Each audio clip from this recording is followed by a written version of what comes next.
पाकिस्तान में जागीरदारों के चुंगल में फंसे हुए हारियों के लिए क्या इंतखाबात कोई नया रास्ता ढूंढ सकेंगे?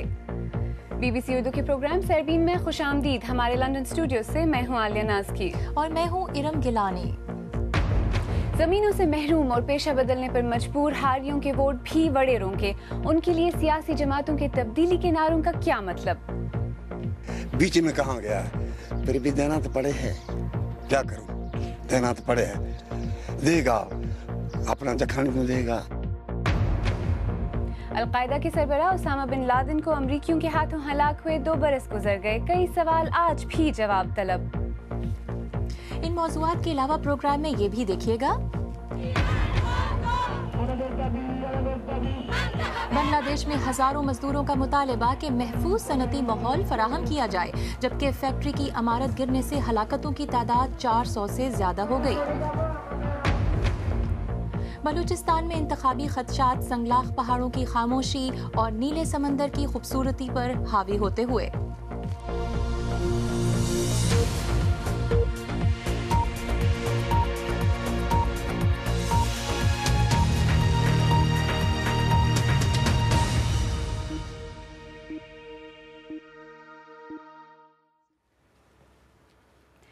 BBC उर्दू के प्रोग्राम सरबीन में खुशामदीद। मैं हूं आलिया नाज़की। 1 मई को बहुत से लोग सिर्फ सन्नती मजदूरों की जद्दोजहद से जोड़ते हैं और उनसे वोट भी मांगते हैं, लेकिन बेज़मीन हारी वो मजलूम तबका है जो ज़मीन की मिल्कियत तो दूर की बात अपनी मर्जी से वोट डालने के हक़ से भी महरूम है। क्या आने वाले इंतखाबात में अपने वोट की ताकत से सिंध के हारी किसान अपनी ज़िंदगी में खुशहाली ला सकते हैं, या तारीख़ अपने आप को दोहराती रहेगी? सबा एतजाज़ ने जैकबाबाद के एक छोटे से गाँव में इस सवाल का जवाब ढूंढने की कोशिश की। शुमाली सिंध के कदीम शहर जैकबाबाद में एक सदियों पुरानी कहानी अब तक चल रही है। वडेरों का असर वसूख और उधार और मुफलसी के घूमते दायरे में कैद हारी। सरवत सोलंगी एक उधार की जिंदगी जी रहा है। 5 बच्चों का बाप गांव में वडेरे की जमीन पर चंद रुपयों के लिए काम करता था। गुज़श्ता 3 सालों के सैलाब से जमीन ज़ेरे आब हो चुकी है और सरवत और उसका खानदान मुफलसी में गोते खा रहा है। वडेरे ने हमारी कोई मदद नहीं की। उसने कहा कि तुम जा रहे हो तो हमारा कर्ज चुका के जाओगे। घर डूब जाने के बाद गांव का ये महदूद कोना और बैनुल-अक़वामी इमदादी तंजीमों के ये आर्जी टेंट इन 15 खानदानों का मुस्तकिल ठिकाना है। UN के मुताबिक सिर्फ शुमाली सिंध में 90,000 से ज़ायद बच्चे फाका कशी का शिकार हैं।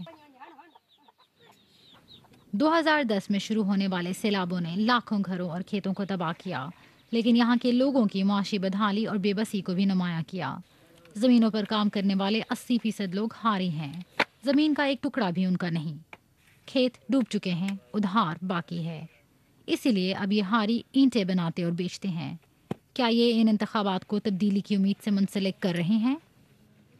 लाजमी है, वडेरे का कहना ही मानेंगे। मजबूर हैं।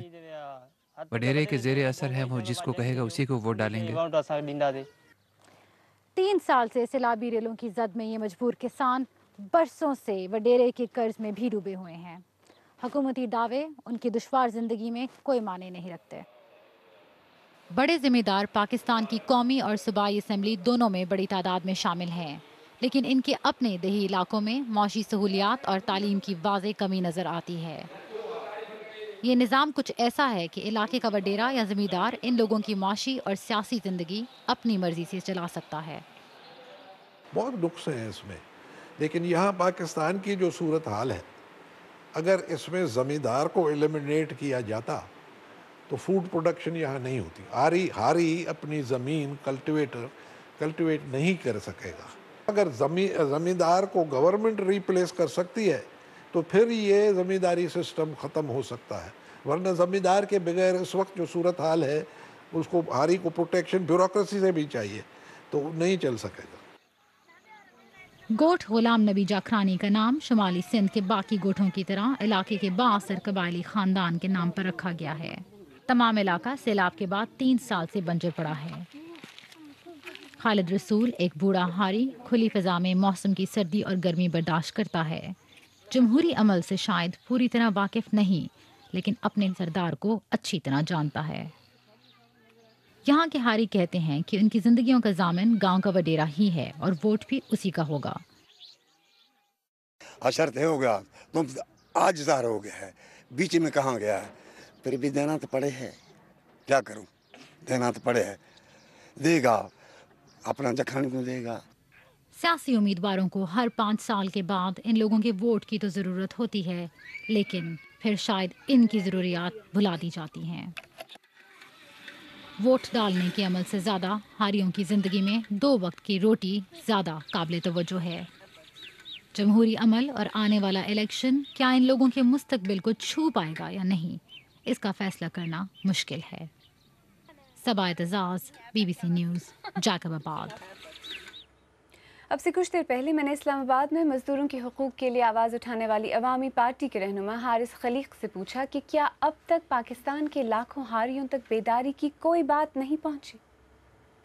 नहीं, ये बात मुकम्मल तौर पर दुरुस्त नहीं है। मैं समझता हूँ कि जो पाकिस्तान की और मगरबी पाकिस्तान जो कि पाकिस्तान बन गया, जो मौजूदा पाकिस्तान है 1971 के बाद, उसमें मैं समझता हूँ कि जुल्फ़िकार अली भुट्टो साहब का जो एक वाहिद कारनामा है वो यही है कि उनकी बात और उनका जो इज़्ज़त नफ्स का और अपने हकूक़ से मुताल्लिक़ आवाज़ उठाने का जो पैगाम है वो पाकिस्तान के किसानों और हारियों तक बिल्कुल पहुंचा, और उसके कहीं कहीं आपको नताइज भी नज़र आते हैं। उनके जो वोट डालने के पैटर्न्स हैं, जिस तरह से उन्होंने वोट दिया है पिछले 40-45 बरसों में, वो आपको नज़र आता है कि उन तक बात पहुंची है, मगर वो खातिर ख्वाह नहीं है, वो उस हद तक नहीं है जिस हद तक होना चाहिए थी।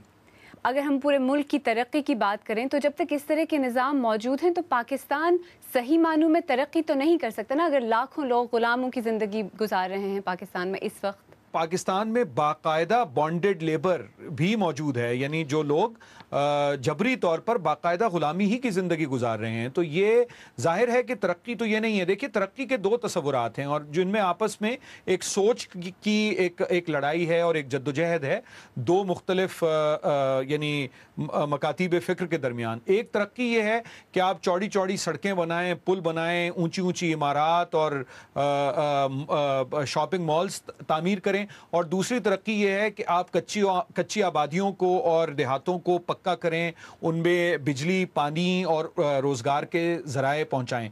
और हम में से कुछ लोग ऐसे अब भी मौजूद हैं पाकिस्तान में जो ये समझते हैं कि असल तरक्की वही है जो जिसका फ़ायदा हारियों को, मजदूरों को, किसानों को, आम लोगों को पहुंचे। और जाहिर है कि उस तरक्की में तो हम शायद इस्लामाबाद में या बड़े शहरों में बैठकर शहरी लोगों के लिए बातें करना आसान है। जो लोग वाकई ये ज़िंदगी गुजार रहे हैं वो अपनी रोज़मर्रा की ज़िंदगी में इतने उलझे हुए होते हैं, वो किस तरह ये जद्दोजहद करें? समाज में एक गिरोह और एक तबका ऐसा पैदा होता है या मौजूद होता है जो एक ऐसी सियासी जद्दोजहद को मुमकिन बनाता है जिसके नतीजे में तमाम तबकात मुआशी और मुआशरती जो जबर और पाबंदियाँ और ग़ुलामी है उससे आज़ाद हो सकें, लिबरेट हो सकें। बल्कि इसके लिए जो रोशन ख़याल मुतवस्सित तबके के लोग हैं उनको अपनी सियासत को बजाय इसके कि वो उमरा के हाथ मजबूत करें, उनको उसका रुख बदलना पड़ेगा और उनको इत्तेहाद करना पड़ेगा और आवाज़ मिलानी होगी मेहनत कश तबके के साथ। ये आपकी बात बिल्कुल ठीक है, ये कि ऐसा नहीं मुमकिन कि महज ये बात सिर्फ मेहनत कशों के लिए छोड़ दी जाए। जी, हारिस खलीक, मुमताज़ भुट्टो कहते हैं कि जो जागीरदार सरमाया लगा रहे हैं और उनका जो असर रसूख है उसके ज़रिए जो वो ग़िज़ाई पैदावार को यकीनी बनाते हैं, जब तक रियासत अपना कोई किरदार इस प्रोसेस में ना बनाए, उसके बग़ैर अगर आप जागीरदाराना निज़ाम को बंद कर दें, ख़त्म कर दें, तो नताइज तबाह कुन होंगे। बात में कुछ वज़न तो है। जब आप किसी भी चीज़ को रद्द करते हैं या उसको डीकंस्ट्रक्ट करते हैं तो जाहिर है कि आपको कोई उसका नया मुतबादिल तो पेश करना होता है और वो रियासत का काम है। तो चूंकि रियासत कोई मुतबादिल पेश नहीं कर रही तो ये हमें नज़र आता है। मगर एक बात मैं आपको याद दिलाता चलूँ कि पाकिस्तान में जो ज़रई इस्लाहात हुई हैं उनको रोका गया है वफाकी शरई अदालत के ज़रिए से, और वो جو کیس ہے وہ اب تک ہماری جو سپریم کورٹ ہے اس میں وہ انتظار کر رہا ہے کہ اس کی باری لگے تاکہ اس پر کوئی فیصلہ ہو سکے. پاکستان میں زرعی اصلاحات کی کوشش بالکل کی گئی سرکاری سطح پر، مگر اسے روک دیا گیا شریعت کے نام پر. میرا خیال ہے یہ کوئی اچھا شگون ثابت نہیں ہوا ہمارے ملک کے لیے. عوامی پارٹی پاکستان کے رہنما حارث خلیق، جن سے میں نے کچھ دیر پہلے بات کی، کیا ہمارے ناظرین کو امید ہے کہ ان انتخابات کے بعد حاریوں کے حالات بدلیں گے؟ ارم؟ عالیہ، فیس بک پر آئے کامنٹس کے مطابق تو نہیں لگتا کہ حالات حاریوں کے بدلیں گے. آئیے دیکھتے ہیں کہ آپ اس صفحے پر کیا لکھ رہے ہیں. نصیر احمد جدہ سعودی عرب سے لکھتے ہیں کہ جب تک اسمبلی میں ہاری کی نمائندگی جاگیردار کرے گا اور بیوروکریسی میں اکڑی گردنوں والے موجود ہیں تب تک تو ممکن نہیں. البتہ قوم کو چاہیے کہ ان انتخابات میں نئے چہروں کو موقع دیں. رضوان یوسف، جو کہ ہمارے بڑے ریگولر قاری ہیں، اسلام آباد سے لکھتے ہیں کہ اس الیکشن کے بعد بھی حبیب جالب کا یہی شعر صادق آئے گا، حال وہی ہیں فقیروں کے، دن بدلے ہیں فقط وزیروں کے. عامر شاہین کا اس بارے میں لکھنا ہے کہ ابھی بہت کام باقی ہے. جو بھی حکومت آئی سب سے پہلے خالی خزانہ، پھر قرضوں کی لمبی لسٹ اس کا استقبال کرے گی. جبکہ محمود احمد لکھتے ہیں کہ جاگیردارانہ نظام جاگیردار تو ختم کرنے سے رہے، اس کے لیے درمیانہ طبقے سے لوگ آئیں گے جو اسٹیٹس کو کا خاتمہ کریں گے. برازیل میں سن 2014 کے فٹ بال ورلڈ کپ کی تیاریاں زوروں پر ہیں. ریو ڈی جنیرو میں مریکانا اسٹیڈیم میں ورلڈ کپ کا فائنل کھیلا جائے گا. اس اسٹیڈیم کی چند دلکش تصاویر آپ دیکھنا چاہیں تو آپ دیکھ سکتے ہیں bbcurdu.com پر. اس کے علاوہ یہاں پل پل بدلتی خبریں، تجزیے، تبصرے، تصاویر اور ویڈیوز بھی موجود ہیں. ویب سائٹ پر موجود آپ کی رائے کے صفحے پر آپ مختلف موضوعات پر اپنے خیالات اور رائے کا اظہار بھی کر سکتے ہیں. پچھلے انتخابات میں پنجاب کے مختلف حصوں میں کس کو کتنے ووٹ ملے، اس کا تجزیہ پروگرام میں آگے چل کر دیکھیے گا. آپ کو یاد دلاتے چلیں کہ شفیع نقی جامعی کے ساتھ BBC اردو سروس کے سیربین الیکشن اسپیشل پروگرام اب آپ ہر منگل اور جمعرات کو رات 11 بجے ایکسپریس نیوز پر دیکھ سکتے ہیں. آپ BBC اردو کا پروگرام سیربین دیکھ رہے ہیں. کچھ دیر بعد دیکھیے گا اسامہ بن لادن کی امریکی مرینز کے ہاتھوں ہلاکت کو 2 برس پورے ہوئے، لیکن ایبٹ آباد کمیشن کی رپورٹ اور حقائق سامنے نہ آ سکے.